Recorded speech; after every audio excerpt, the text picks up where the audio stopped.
Hi guys, welcome to homemade cooking channel.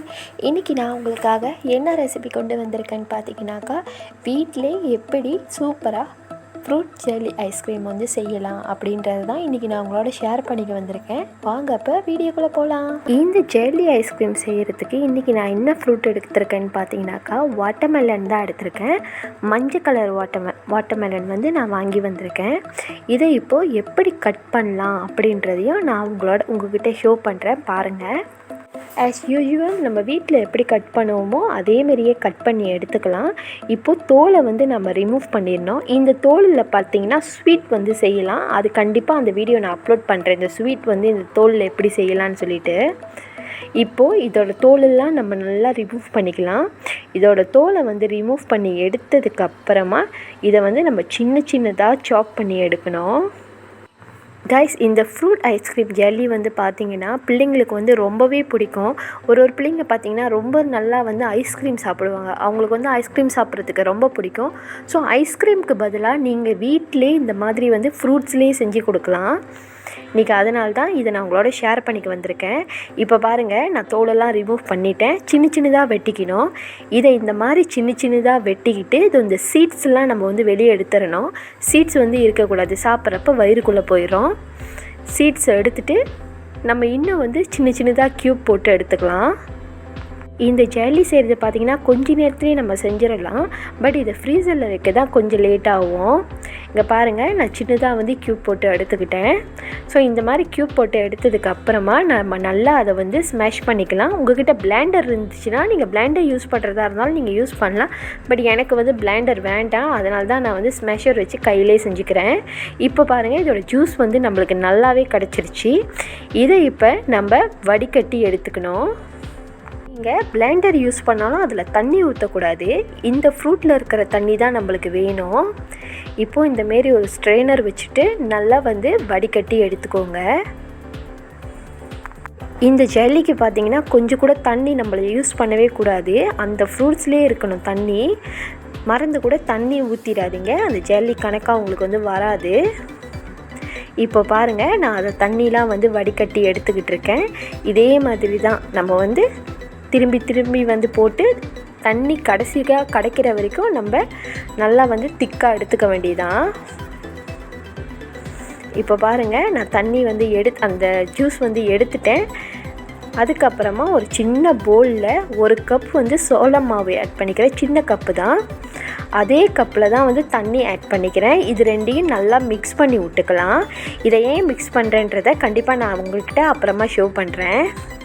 இப்போது நல்லா mix பண்ணியாச்சு. அடுத்ததாக ஃப்ரூட் ஜூஸ் வந்து நம்ம மெஷர் பண்ணி எடுத்துக்கலாம்.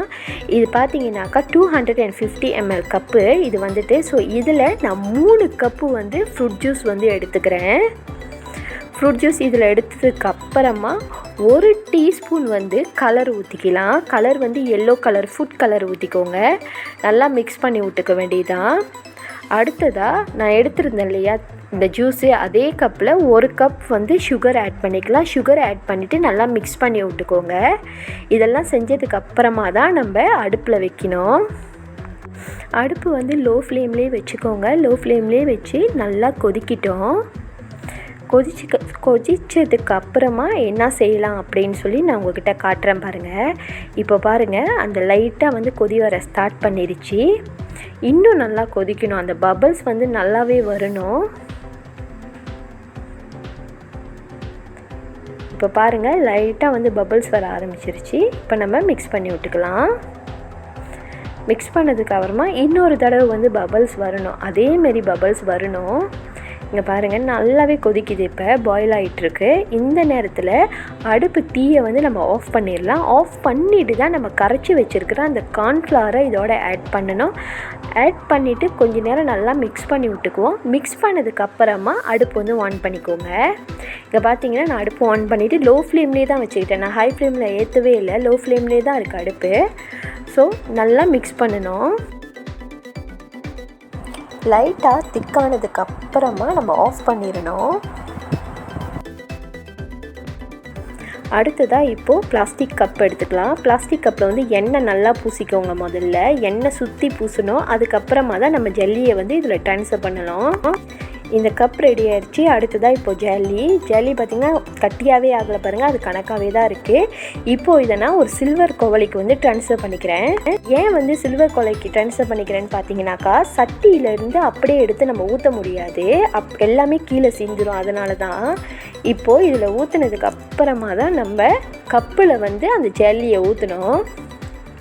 இந்த கப்பில் ஜெல்லி ஊற்றுனதுக்கு அப்புறமா கணக்காக இந்த கப்பு வந்து நம்ம 1 ஹவர் கீழே வந்து ஃப்ரிட்ஜில் வச்சிடணும். அரை மணி நேரம் மேலே வந்து ஃப்ரீசரில் வைக்கணும். கீழேயே வச்சிங்கன்னா உங்களுக்கு ஐஸ்கிரீம் கிடைக்காது, ஜெல்லியாக தான் கிடைக்கும். ஸோ அதனால் 1 ஹவர் கீழே, அரை மணி நேரம் வந்து மேலே ஃப்ரீசரில் வச்சிடணும். இப்போ பார்த்தீங்கன்னா கணக்காக 1.5 ஹவர் கழித்து நான் எடுத்து வந்திருக்கேன் பாருங்கள். கீழே 1 ஹவர் வச்சுருந்தேன், ஃப்ரீசரில் மேலே ½ ஹவர் வச்சுருந்தேன். இந்த ஜெல்லி வந்து எப்படி ரெடியாக இருக்குதுன்னு சொல்லி உங்கள்கிட்ட நான் ஒரு பிளேட்க்கு வந்து ட்ரான்ஸ்ஃபர் பண்ணிவிட்டு காட்டுறேன் பாருங்கள்.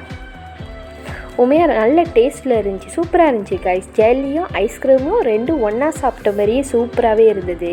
இப்போ பார்த்தீங்கன்னா நான் எல்லாமே பிளேட்க்கு ட்ரான்ஸ்ஃபர் பண்ணிக்கிட்டேன். இது மேலே வந்து என்ன தூவுறேன்னு பார்த்தீங்கன்னாக்கா ட்ரை கோகோனட் தான் மேலே வந்து தூவுறேன். ஸோ நல்லா பனி மாரி இது இருக்குது பாருங்கள், ஸ்னோ மாதிரியே இருக்குல்ல. இது இப்போ நம்ம நல்லா மேலே தூவி விட்டு பிள்ளைங்களுக்கு கொடுத்தோமாக்கா பிள்ளைங்க ரொம்ப வந்து விரும்பி சாப்பிடுவாங்க.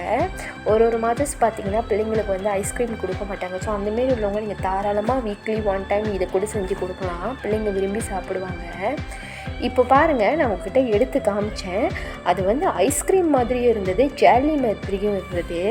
ரெண்டையுமே ஒன்றா சாப்பிட்ட ஒரு ஃபீல் தான் வந்து இதை சாப்பிட்றப்போ எனக்கு கிடச்சது.